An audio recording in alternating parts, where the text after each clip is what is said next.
कभी जूस में मूत्र मिलाया जा रहा है, तो किसी की दूर चीज में फूका जा रहा है, थूक डाला जा रहा है। तो इस तरीके की जो तमाम खबरें आ रही थी, इसको लेकर के अब सरकार ने एक बड़ा निर्णय लिया है। और इस निर्णय के तहत में एक बार फिर से ये जो सुप्रीम कोर्ट ने आदेश लगाया था, उसके दूसरे अंदाज में अब इस बार इसको लगाया गया है, क्योंकि ये सभी पर लागू होगा, इसलिए इसमें पक्षपात की कोई बात नहीं है।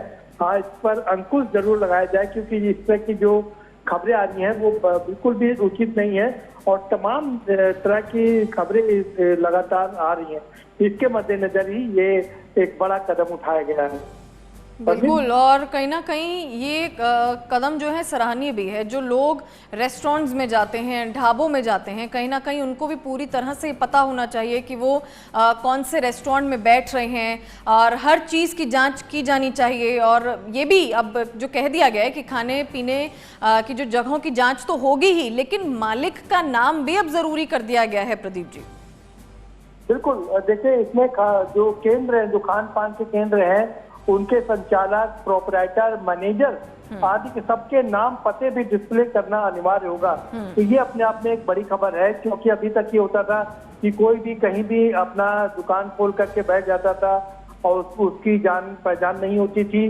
अब लेकिन इस बार अपना पूरा चीज उसमें लिखना पड़ेगा और साथ ही साथ में जो शुद्धता है उसकी पवित्रता सुनिश्चित करने के लिए खाद्य सुरक्षा मानक अधिनियम में जो संशोधन भी कर दिए गए हैं और ढाबों को की सघन जांच करने के भी आदेश दे दिए गए हैं। उनका पुलिस वेरिफिकेशन भी किया जाएगा।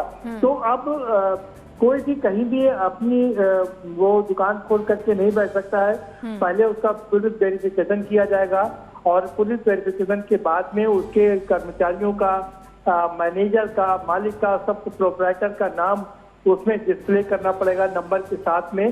तो जिससे कि इस प्रकार की जो अनवांटेड अवांछनीय घटनाएं हैं उन पर रोक लगाई जा सके। प्रदीप जी, लागू कब से होगा? सरकार की तरफ से तो आदेश दे दिए गए हैं, अब इसे लागू कब तक किया जाएगा?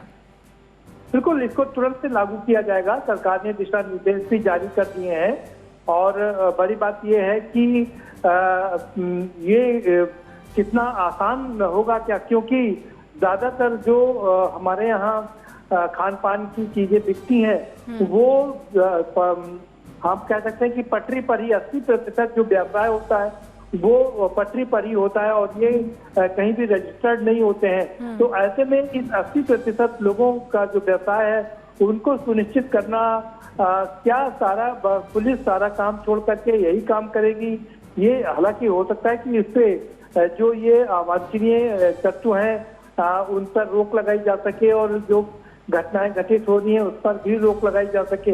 लेकिन क्या इतना बड़ा काम किया जा सकता है, ये देखना काफी दिलचस्प होगा, क्योंकि जैसा पहले भी मैंने अपने दर्शकों को बताया कि 80% काम फुटपाथों पर ही होता है और वो कोई भी ठेला लगा करके कहीं भी खड़ा हो जाता है, अपनी मनमर्जी का काम करने लगता है।